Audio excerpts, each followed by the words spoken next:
Welcome back to the channel. Today we're looking at the Subaru WRX. If you're considering a compact sports sedan, this might be the choice for you.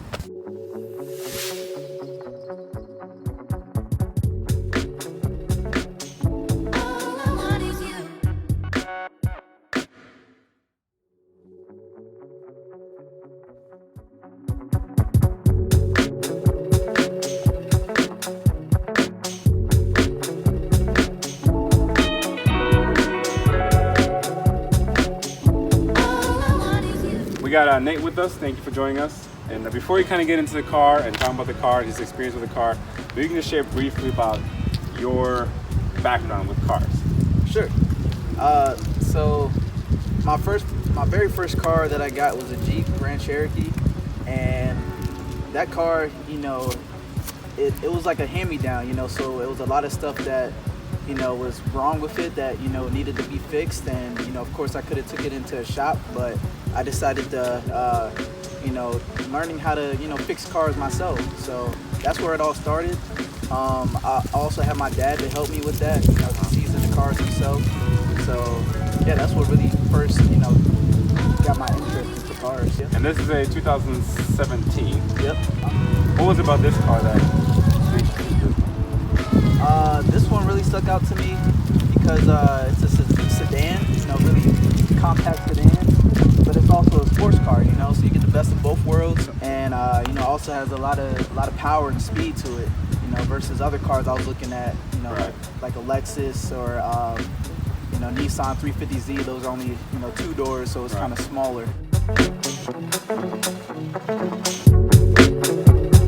And it's all-wheel drive, Yeah, all-wheel. stick shift.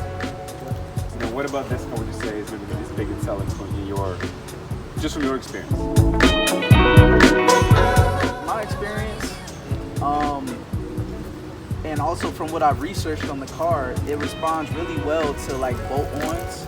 So like if you want to put some power mods on there, the car responds very well to it. Even without mods, it's already pushing like 268, almost 300 horsepower. So it's really very powerful car. You can line it up with anything out there on the street, and if you're into racing and stuff like that, you could definitely be Within the law, competing. of course. Within the law, yeah. And this is stock? Yeah, all stock. All stock. Yeah, haven't done any power mods to it yet. All right, so we're looking at the engine, and you said it's a 2.5 4-cylinder. Yep. And for those of you who know the typical boxer engines, they're pretty known for being a really good, reliable engine. And I guess from thinking about people that are car enthusiasts, because the average person who doesn't really care about cars probably won't get a Subaru WRX. I'm guessing.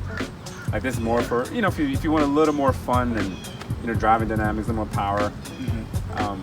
Would you say, just from your experience, is it enough power, or would you wish there was more? Stock, I would say it's a decent amount of power,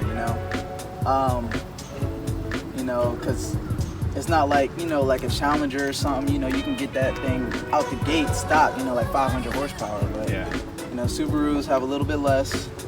But like I said before, you put some mods, put some time into it, and you'll really get a good kick out of it. And you can handle it. Yep, exactly.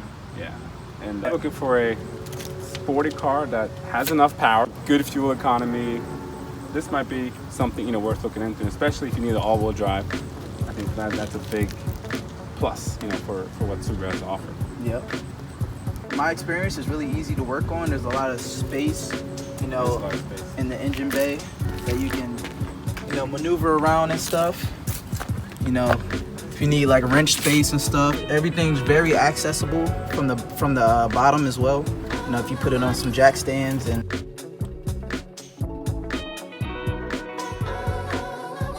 All right, so practicality.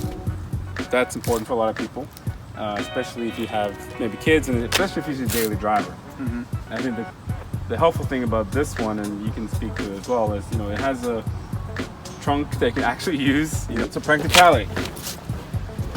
I'm not that tall, but there's quite a bit of headroom. And it's not like you feel like you're sitting in this super claustrophobic vehicle. think that's a big selling point of this car is the fact that you can sit, 5 people. All right, so on the inside of the Subaru WRX, what's your take on the interior? I love the interior. As you can see, it's got like some carbon fiber there, and then you got the dash looks really good, really nice. This one doesn't have a GPS, but your music will display on there. It does have a manual. Okay, so save the manuals. I think that's a big selling point for, I think, especially for car enthusiasts who really like that manual, having a manual car. Like, there's not many manual cars you can get today, but this comes in the manual.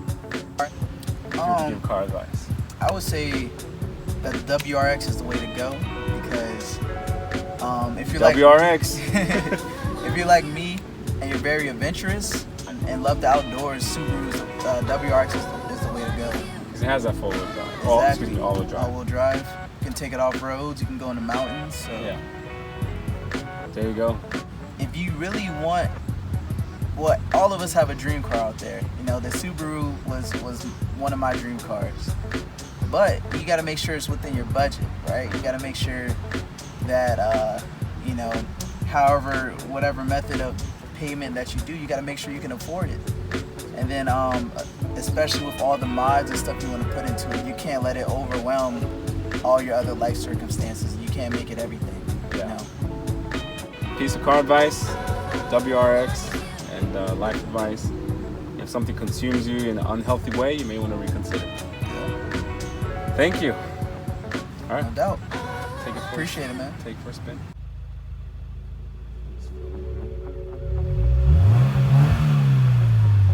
Sounds good. We're driving the Subaru. Just kind of cruising along. It's like any other car, really. I mean, the suspension doesn't feel super firm. Like, it's a little firmer, but in the engine, once you're kind of just cruising along, it doesn't make this, crazy noise.